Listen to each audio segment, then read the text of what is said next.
Kirk Dockwell here with Mastermind the Market, your real estate stats update for the Twin Cities area.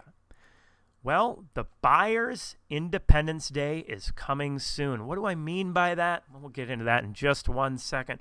But first, make sure you click on that subscribe button. We know that knowledge is power, and the more knowledge that you have about our Twin Cities real estate market, the more that you can leverage that to your advantage. So again, click on that subscribe button. Let's dive into the data. Back to my normal showings per week per listing to start off with. So median sale price range 200 to 400K, Minneapolis, St. Paul area. Down week over week, more than I thought it might drop. It was at a 7.17, down to a 6.23. That's actually moving slower than last year by about 3%. However, the total number of showings year over year is up. It's at 3731 in comparison to 3208. That said, week over week, 3,900 a couple weeks ago, down to 3,731.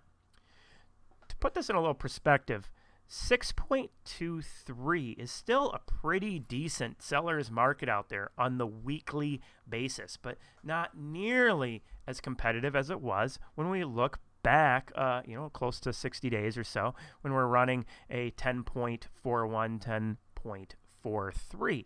A stable market is at a 4. So we're still, quite a few weeks out from approaching that. And that's when it's going to become very, very noticeable. We are in a much different market than where we were just 60 days ago. All this is due to what we have talked about in the past, and that's the new listings coming into the marketplace. So we're up at 1926 for 1 week's period of time.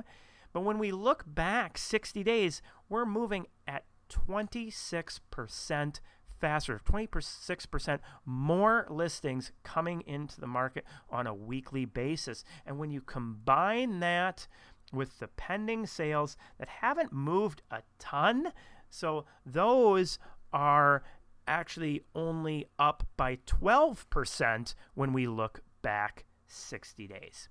So that brings our total inventory approaching 6,000 listings.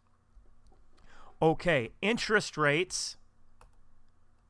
Interest rates did jump back up midweek. So from our resident mortgage geek, rates 2.94, jumping up to about 3%. So the alert to lock came in Wednesday, and we saw that slight increase. But the good news is rates have dropped back since then.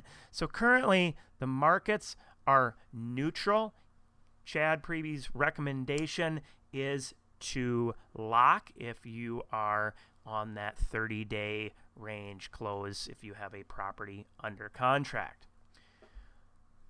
Prices and affordability, with prices moving up as fast as they have in the last few months, we've seen the Housing Affordability Index fall back just about 2%. So it may start to neutralize as we approach later in the summer, but at this moment, affordability down by about 2%.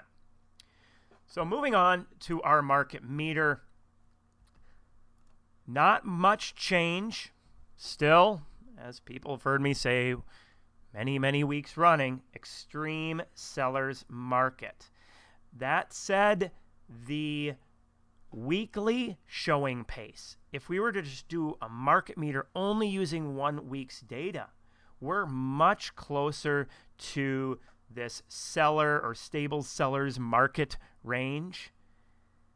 But we mentioned Buyers' Independence Day. What do I mean by that? Well, if we look at the drop in showing activity week over week for a few weeks running and apply that out into the future, we're just about 6 weeks out from being in a neutral or balanced market range, that range where I said it'll be very, very noticeable. So right around 4th of July, we'll have that inventory probably maxing out, and a lot of buyers that have either withdrawn themselves from the market, just getting tired of it. And I say, if you're a buyer out there, don't do that. Just be patient, because the showing activity is definitely slowing down.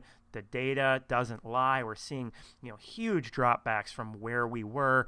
It's just going to take a little bit more time, like I said, for the market sometimes to catch up to it, for agents and other buyers to know that things aren't moving as fast. Hopefully you found this information valuable. As always, make sure you click on that subscribe button. Keep watching where this market meter is going. If you're a buyer or seller, very valuable data there. Take care, be safe, and have a great week.